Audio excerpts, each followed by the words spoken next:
We are moving from motivation to emotion. This is Unit 5, Lecture 3. Emotion is the experience of feelings. Emotions can activate and affect our behavior, but it's difficult to predict the behavior prompted by our emotion. Emotions are a mix of physiological arousal, expressive behavior, and conscious experience. So when you say you're emotional, what does that mean? Does that mean your heart rate is increasing? Does that mean that you're sweating? Is it that you're emotional in your expression as far as are you smiling, are you frowning? Or is it just how you feel? Is it your conscious experience? There are 8 basic emotions that we experience, and they are bipolar, meaning they're opposites, but all emotions are related in some way. The opposite of being fearful is being angry. The opposite of surprise is anticipation, sadness and joy, disgust and acceptance. And you can look at it as though it's this continuous color wheel, in that your emotions are on the outside and you have these sub-emotions within. So emotions are definitely bipolar. And one of the ways that we can express our emotions is through our facial expressions. You've probably seen individuals who are easily readable, meaning you know when they're happy, you know when they're sad. Or some people who have a more neutral look all of the time. I think one of the easiest things about relating to students is that as a teacher, when you walk into my room, I know if you're having a good day or a bad day just by the look on your faces. So we express our emotions through our facial expressions, through this expressive behavior. I love this. Ask yourself this right now. Are you happy? Oops. If you are, then keep doing whatever you're doing. If you are not happy, ask yourself this question. Do you want to be happy?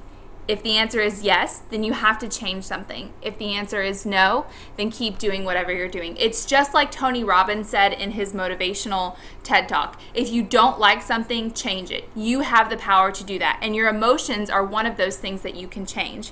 I love this too. Optimism is the best way to see life. You've got a turtle who's flipped over on its back saying, "Oh my God, I'm flying." Think about your emotions, how you express yourself as we go on through this lecture.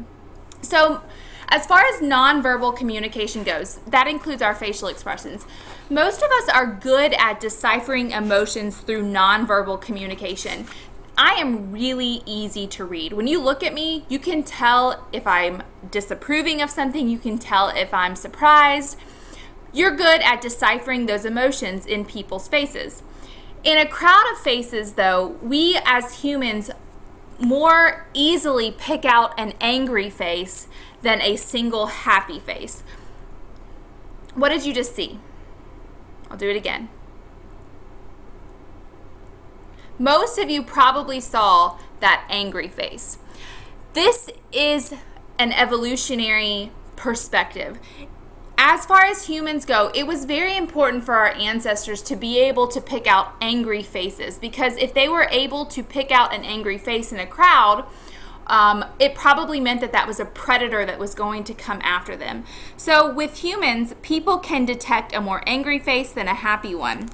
And we, of course, express this through our face. Young children, babies, are a good example of this. So when you're feeling joyful, when you're happy, your mouth tends to form a smile. You've got this twinkle in your eye. Whereas if you're angry, you're furrowing your brow, your mouth is going to be turned downward. If you're fearful, your eyes get really big. Same thing with surprise. Disgust. Those of you who know me before know that I have a stank face where I'm just like, oh, that's not good. This is the wrinkling of the nose, the tongue is pushing outward, and then sadness, of course. The brows are turning downward, the mouth corners turn down. These are all ways that we express our behavior. And you as teenagers express a lot of your behavior with your relationships with one another through flirting. Here's what you do. You primp. You have your eyes turned downward. You tilt your head to the left or the right. You like to expose your neck. You've got this coy smile on your face. You make eye contact, right? You're close to someone. You purposely put yourself closer to someone when you're flirting with them. Careless caressing of yourself. You kind of twirl your hair or rub your shoulder. And I love the needless touch. If someone says something funny, you kind of hit them. Oh, that's so funny. Let's do some expressive behavior analysis here. You've got scene one, two people on a date. Her eyes are turning downward. That could be a sign that she's shy. She's also protecting her crotch area, and he's doing the same. Once they have a few drinks, they're feeling more comfortable, right? They're starting to laugh. You've got the opening up of their body.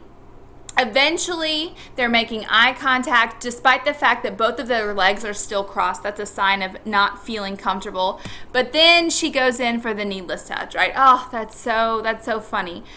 Flirting is a large component of our emotions, of our expressive behaviors, especially to you teenagers. And then, of course, he's reciprocating with the needless touch.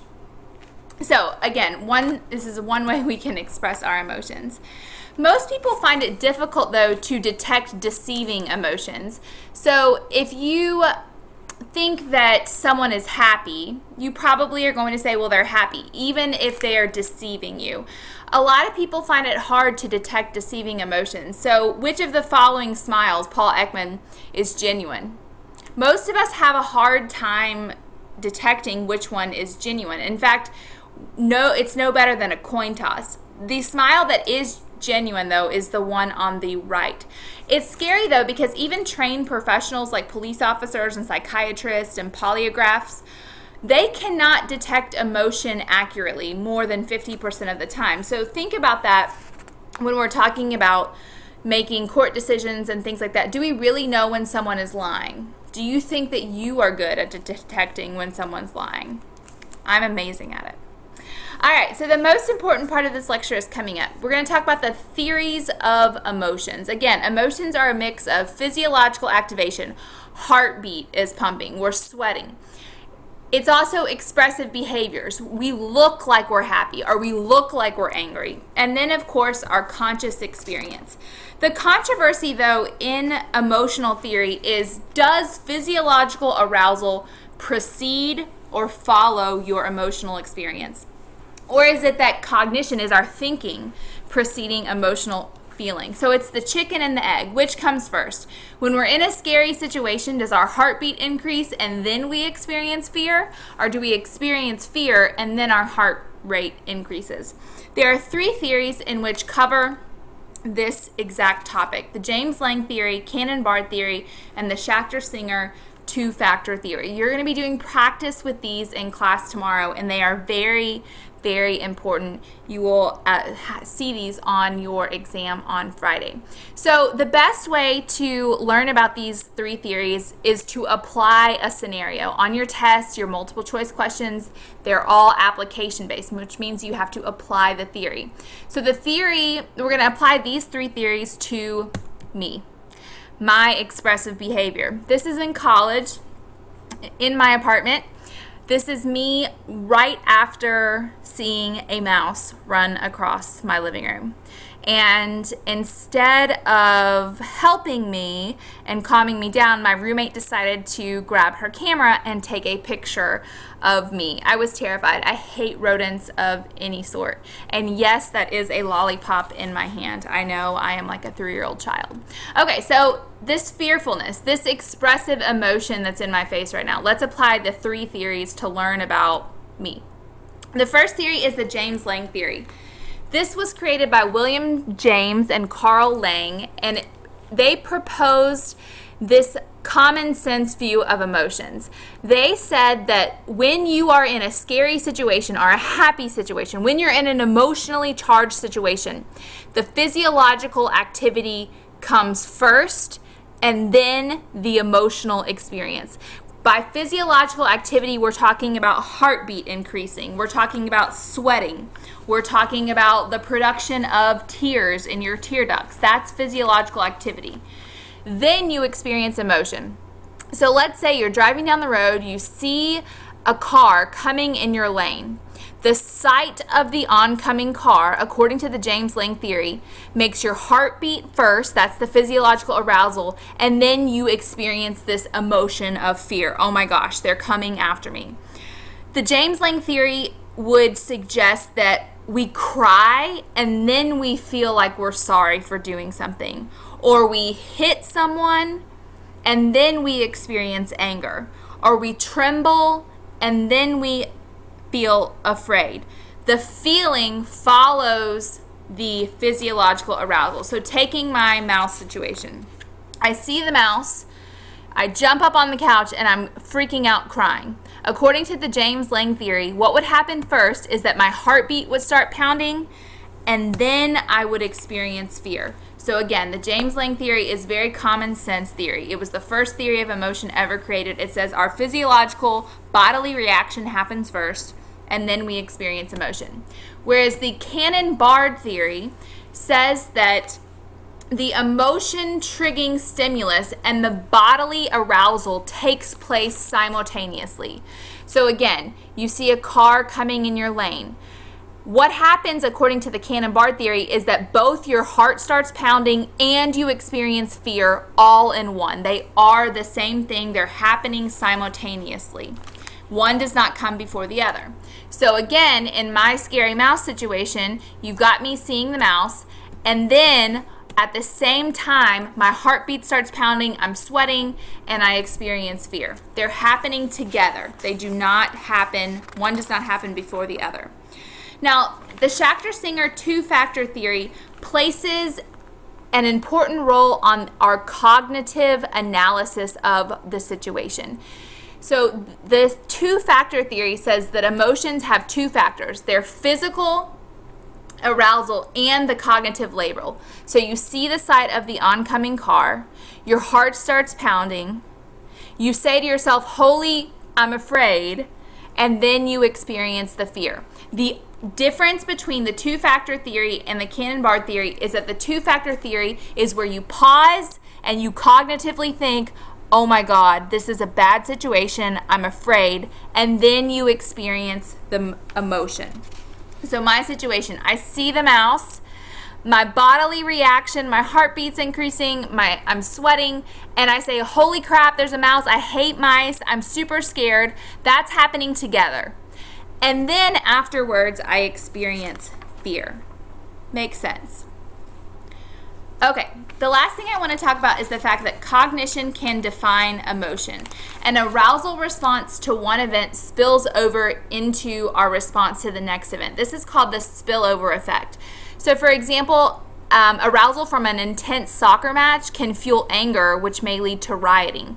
The spillover effect says arousal fuels emotion and cognition channels it.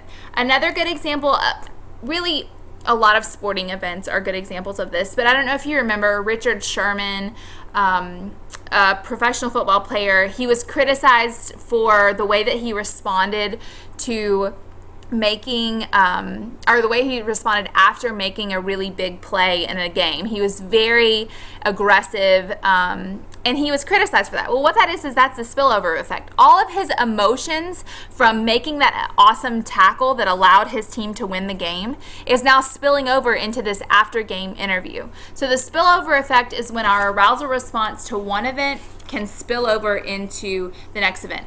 A friend pisses you off in the hallway, and then you come into AP Psychology and I say, good morning, how are you? And you don't say anything back, right? That's the spillover effect. We have all fallen victim to it at one point in time. So as far as cognition and emotion goes, what is the connection between how we think, which is cognition, and how we feel, which is emotions? Do you think that we can change our emotions by changing our thinking? For extra credit, you can email me by midnight tonight, Monday night, and explain to me a situation in which you were emotional and in a way that now looking back on it, you think you could have changed your emotions by pausing and thinking.